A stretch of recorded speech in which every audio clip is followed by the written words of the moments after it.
MMAWeekly.com. We're here with the victorious back-to-back winner of Fighter of the Year at the 2012 Mixed Martial Arts Fighters Only Award. I think you're saying that. John James. You got it. Doing all right.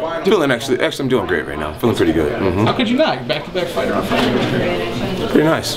You know, one thing I do want to talk about. When you look back on 2012, and you brought this up in your speech, kind of the turmoil. When you look back on 2012, are you going to remember it more for the fights, or are you going to remember it more for what you had to endure? A little bit of both. Obviously, defeating Rashad Evans is like gigantic to me. Rashad is unquestionably one of the best light heavyweights of all time. So I do feel like I beat an all-time great in Rashad. So that's gigantic for me. Compliment to Rashad as well. You know, a lot of respect for the guy still. How's that been going with you guys? You know, I haven't spoken to him, but I haven't spoken to him. I'm sure it's weird for him. And but yeah, actually I have a lot of respect for Rashad. You know, I like the guy. Deep down, I remember all the good times we had. But anyways, beating Rashad was a great honor for me. So that was great. Beat Belfort, being a fellow Christian. It was a little bit of a psychology war for me there. But that was great. I'm glad I got to get past both of those guys. The controversy, it was a lot of, It was a lot. The UFC 151 I felt was a little bit out of my control, but things happen, and the DWI, obviously I learned from that, grown from that. It feels like I'm a better man because of that. Wiser, stronger, smarter because of all that stuff. So it was like tough year, fun year, crazier. Lost sleep some nights, celebrated some nights too much, but it was life, man. It was life. I lived another year. I'm alive to see 2013. I'm blessed and I'm grateful. So one word, blessed, grateful, energetic. How would you look back on 2012? 2012? It was educational. I like that.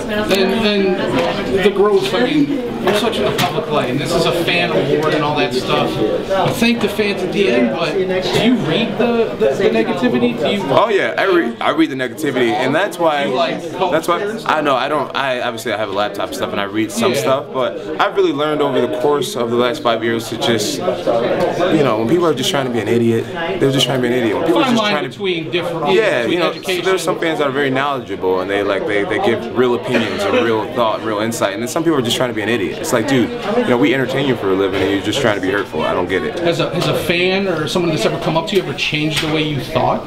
Like they said something to you and you kind of were like, wow, I never really thought of it that way. Well, no, but what I was getting at with that whole thing is that I've learned to differentiate and to, appreciate people who are knowledgeable and people who really understand the sport and really respect the sport. And then I've learned to really set aside people who are just trying to, abuse the beauty in Twitter or something like that. So it's been great. Ultimately, I love the fans. I love them all. And awards like this, it helps me not dwell on the people who wants to talk crap. You get what I'm saying? Because obviously there has been a lot of people who really do believe in me and believe in what I'm about, who I am as a person, who I am as a fighter, in order to get this award. So it's reassuring, and it makes me want to say a huge thank you to everyone who does believe. And it makes me kind of think back. You were talking about educational and stuff.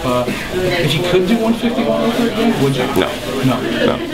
Probably not. Probably not. I can't go back and say I would have done it differently. It's like I lived through it. I'm still healthy. I still have my job.